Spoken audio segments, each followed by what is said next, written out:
And that's on top of 500,000 jobs we added the month before. All told, we've created more than 12,000 jobs since I took office, nearly 8,000 of them manufacturing jobs. That means overall, we've created more jobs in 2 years than any administration has created in the first 4 years. And I think all this matters. It's no accident. It means our economic plan is working. And when I took office, the recovery and the economy there was no recovery and the economy was reeling.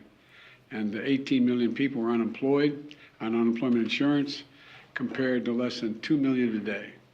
Unemployment was 6.3%, and nonpartisan Congressional Budget Office predicted it wouldn't get below 4% until 2026. Because of our economic plan, unemployment has been below 4% for 14 straight months since January 2022. Last month, the unemployment rate remained near the lowest level in 50 years. 50 years. And that's really good news. People who are staying out of the job market, this is particularly good news, are now getting back into the job market. They're coming off the sidelines. They're getting back into the job market. The share of working age folks who are in the labor force is higher than it's been any time since 2008. That was one of the big predictors everybody was looking at. Tomorrow, it'll be 2 years since I signed the American Rescue Plan into law. It led to the fastest recovery of any major economy in the world. It laid the foundation for the progress we've been seeing and we see today.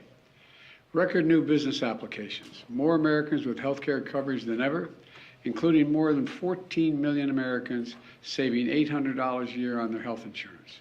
Unprecedented tax relief for nearly 40 million families with 65 million children, thanks to the child tax credit, which cut child poverty in half. And since we passed the CHIPS and Science Act and the Bipartisan Infrastructure Law and the Inflation Reduction Act, we've seen companies commit more than $300 billion, companies from around the world commit more than $300 billion to invest in future manufacturing and innovation here in America, creating jobs. We're going to invest in America again, we're going to make it in America again, and the federal government's going to buy America. That's been my economic vision. But what does this progress really mean for families trying to get by? I'll tell you. It means more people with good jobs and the dignity and security that comes with a paycheck.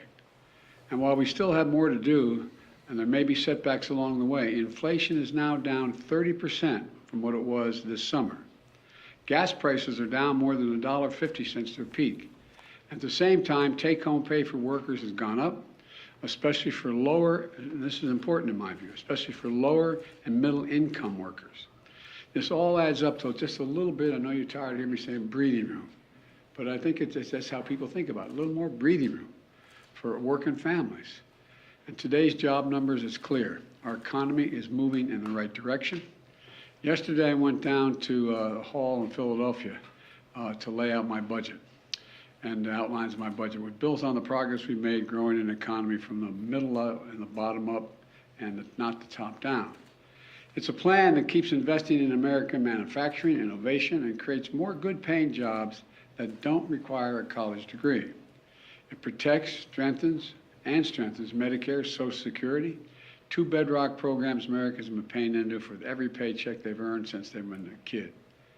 And we're paying for these investments. We're paying for it all.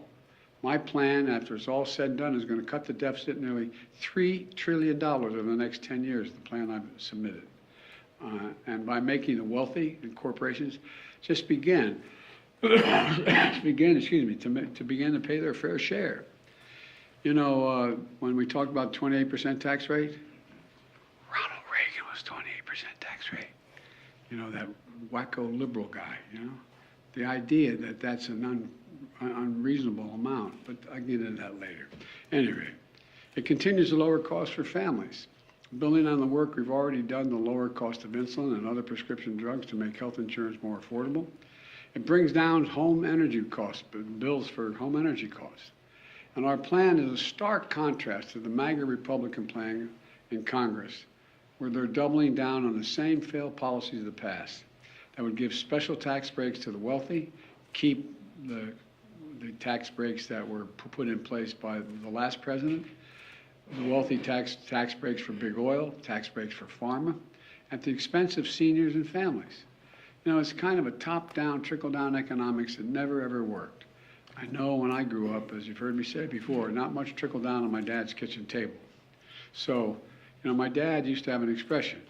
He said, I don't expect the government to solve my problems, but I do expect the government to understand my problems. Not solve them, understand them.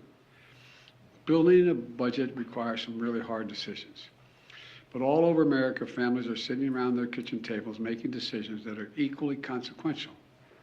That's who my budget is for. It's about a value set, I said yesterday.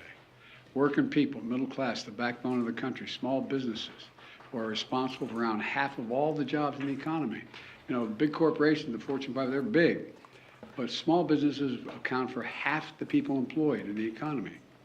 My budget reflects what we can do to lift the burden on hardworking Americans. Today's news tells us that thanks to our efforts, 12 million more Americans have jobs. The job is about a lot more than a paycheck, as I said. It's about dignity. It's about your family's dignity. And 12 million more Americans can look their kids in the eye and say, honey, it's going to be okay, and mean it. You know, that's a little more dignity for 12 million Americans. And it's not just good numbers. People can feel it. People are moving back into the work. But this may be the part that pleased me the most about the report, the jobs report, is people who've been staying out of the job market are moving back in, beginning to move back in. Jobs are available. People are working again. They're becoming more optimistic about their future. And now the biggest threat to our recovery is the reckless talk. The reckless talk, my MAGA friends, this is not yours, I heard me say, it's not your father's Republican Party, but the Republicans in the United States Congress, what they want to do with regard to the debt limit. You know, they're threatening to default on our national debt. In fact, planning to default, as some Republicans seem to be doing, puts us very much at risk. I believe we should be building on our progress, not go backwards. So I urge our extreme MAGA Republican friends in the Congress to put their threats aside, join me in continuing the progress we built. We got a lot more to do, so let's finish the job. And by the way, you know, we talk about I just saw my staff handler as I was coming in, the House Freedom Caucus.